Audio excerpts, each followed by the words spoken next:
Today I am going to talk about gender inequality. I am going to assess the SDG number 5. Its goal is to achieve gender equality and empower all women and girls. I'm going to focus in North and West Africa, and I will analyze the answer to my research guiding question through a series of studies and interviews I have made. My question is, how directly does gender inequality affect the growth of North and West Africa?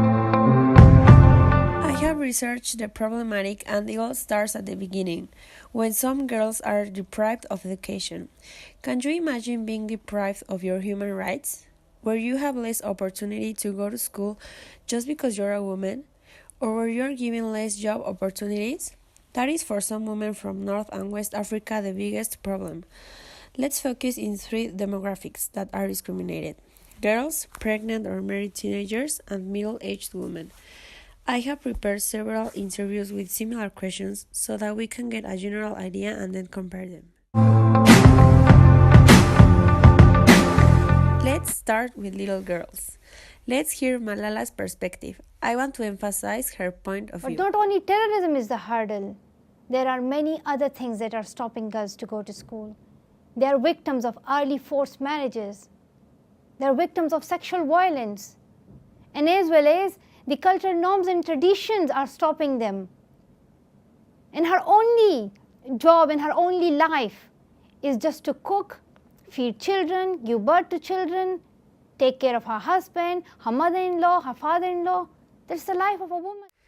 It is shocking how she talks about how the lack of education in girls leads to child labor and trafficking because of poverty. Let's analyze other points of view. Now I am going to interview Zeynep Maklouf, a girl from Tunisia. She will share her perspective about education and opportunities in her country. Zeynep, do you consider that the distribution of chores at home is equal for men and women members? Distribution of the chores depends on the family, but generally woman will be in charge of most of it, even when she is working and earning as much or more than the husband.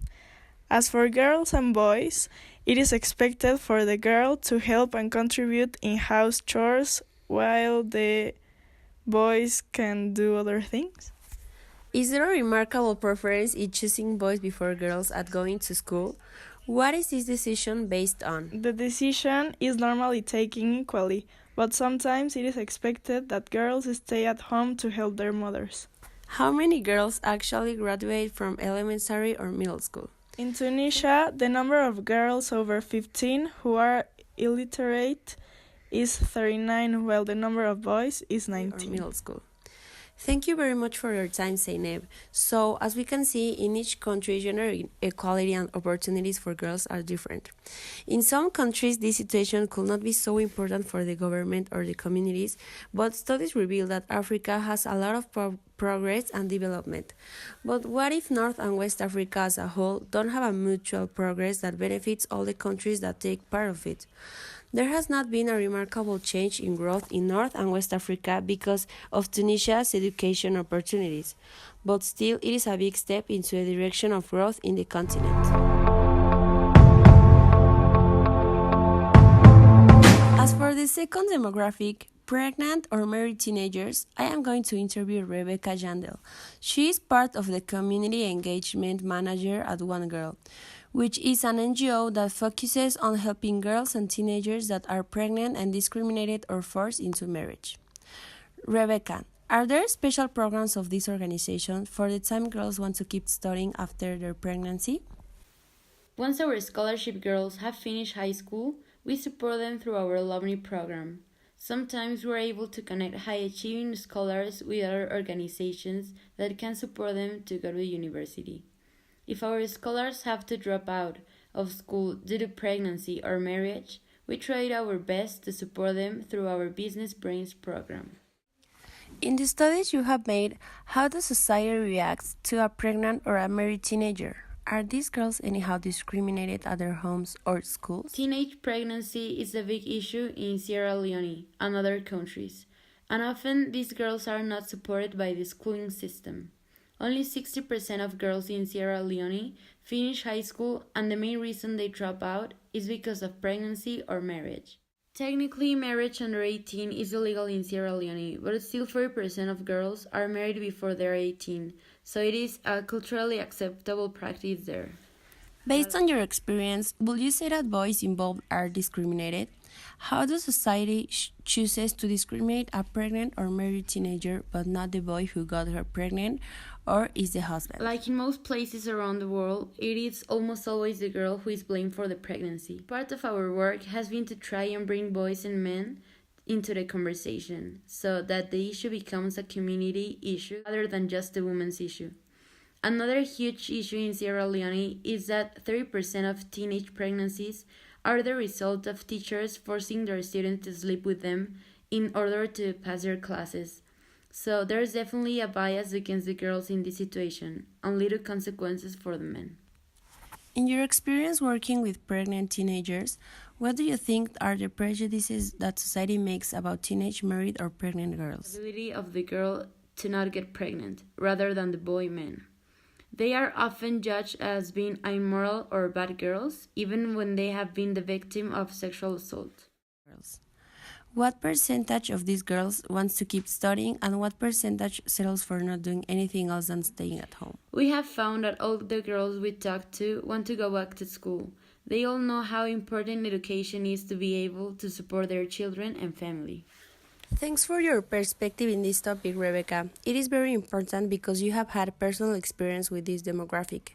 The ideas of discrimination and the actions of excluding pregnant or married teenagers from studying or contributing to something else directly affects the growth of North and West Africa. It means that a large sector of the population could be doing a lot more than staying at home, and another part of the population is opposed to it.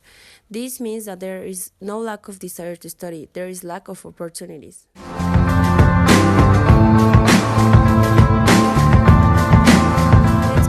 With the third demographic, middle-aged women. Let's remember that this sector of the population is ready to search for job opportunities. Let's hear Beryl Visser. She works at Africa Women Innovation and Entrepreneurship Forum, which is an NGO that connects middle-aged women to people that can help them grow a company or to get a job opportunity. Beryl is from South Africa, but she perfectly knows the situation in North and West Africa.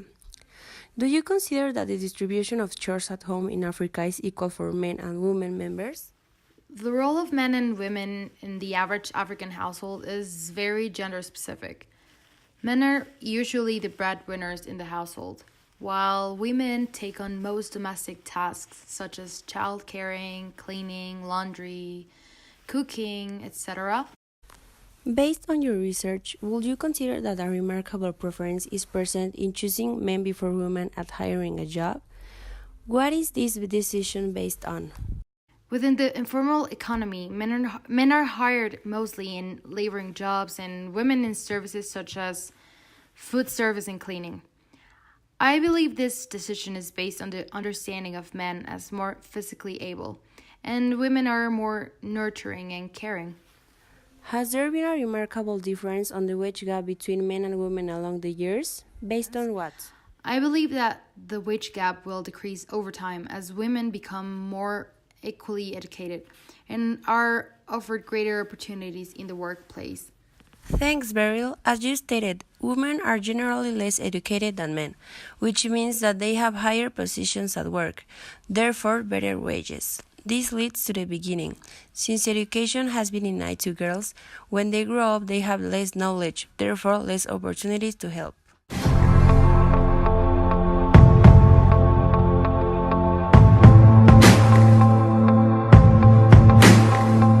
Decisions made by the school system, principals, bosses, or the people who is deciding that girls, pregnant, married teenagers, or women can't study or work don't know that they are stopping a whole generation of willing women that will contribute to a lot more than staying at home. More people accepted on the field means more jobs, therefore a growing economy and less poverty, which leads to more opportunities. It is a chain reaction. I conclude that gender inequality indirectly and directly affects North and West Africa's economy. It is impossible not to if a big sector of the population is being denied by important opportunities. This is about encouraging you to change your perspectives. There is no limit for getting involved. It is always useful and easy to spread an idea to change an issue. It is proved since the beginning of times that if a big mass of people get together to change ideas, more people follow them up and even their actions benefit not only a country but also a continent and even globally. Human rights are fundamental to achieve a peaceful coexistence. They are the basis of our relationship with the world. Thanks so much. My name is Anna.